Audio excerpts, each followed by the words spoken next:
അറബിക്കടലിൽ നാവികാഭ്യാസത്തിന് Indian navy ഇന്നും നാളെയുമാണ് ഗുജറാത്തിലെ പോർബന്ദർ ഓഖ തീരങ്ങളിൽ സൈനികാഭ്യാസം. അച്യുതൻ വിവരങ്ങളുമായി. അച്യുതൻ, പാകിസ്ഥാനും ഇതേ സമയത്ത് ഇത്തരത്തിൽ ഡ്രില്ല് നടത്തുന്നുണ്ട് എന്നാണ് മനസ്സിലാക്കാൻ കഴിയുന്നത്. കൂടുതൽ വിവരങ്ങൾ എങ്ങനെയാണ്?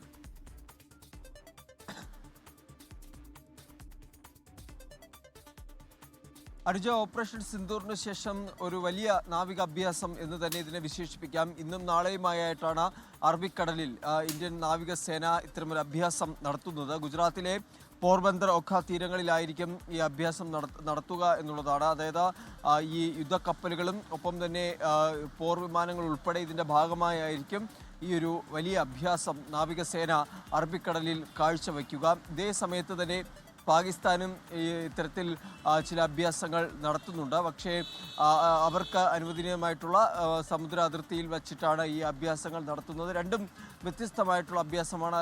അല്ലാതെ ഇരു രാജ്യങ്ങളും ചേർന്നുള്ള ഒരു നാവിക അഭ്യാസമല്ല. രണ്ട് രാജ്യങ്ങളും വെവ്വേറെയായിട്ടാണ് ഈ നാവിക അഭ്യാസം ഇപ്പോൾ അറബിക്കടലിൽ നടത്താൻ തീരുമാനിച്ചിരിക്കുന്നത്. അതിൽ ഇന്ത്യൻ നാവികസേന ഇന്ന് ആ നാവിക അഭ്യാസത്തിന് തുടക്കം കുറിക്കും.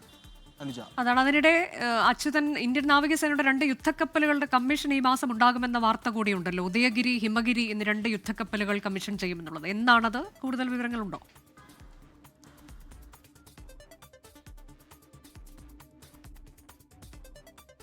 അനുജ, ഇന്ത്യൻ കപ്പൽശാലയിൽ നിർമ്മിച്ച 2 ഈ യുദ്ധക്കപ്പലുകളുടെ കമ്മീഷൻ അത് ഈ മാസം 26 നടത്താനാണ് ഇപ്പോൾ പ്രതിരോധ മന്ത്രാലയം ലക്ഷ്യമിടുന്നത്. അതായത് ഇന്ത്യൻ കപ്പൽശാലയിൽ നിർമ്മിച്ച 2 യുദ്ധക്കപ്പലുകളുടെ കമ്മീഷൻ ഒരു ദിവസം നടത്തുന്നത് ഒരുപക്ഷെ ഇത് ആദ്യമായിരിക്കും.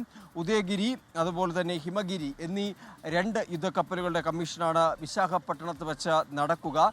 ബ്രഹ്മോസ് മിസൈലുകളെ വഹിക്കാനും സർഫസ് ടു എയർ മിസൈലുകൾ ഉൾപ്പെടെയുള്ളവയെ വഹിക്കാനുമുള്ള ശേഷിയുള്ള യുദ്ധക്കപ്പലുകളുടെ 2 പ്രധാനപ്പെട്ട വാർത്തകളുടെ വിശദാംശങ്ങളാണ് അച്യുതൻ നൽകിയത്.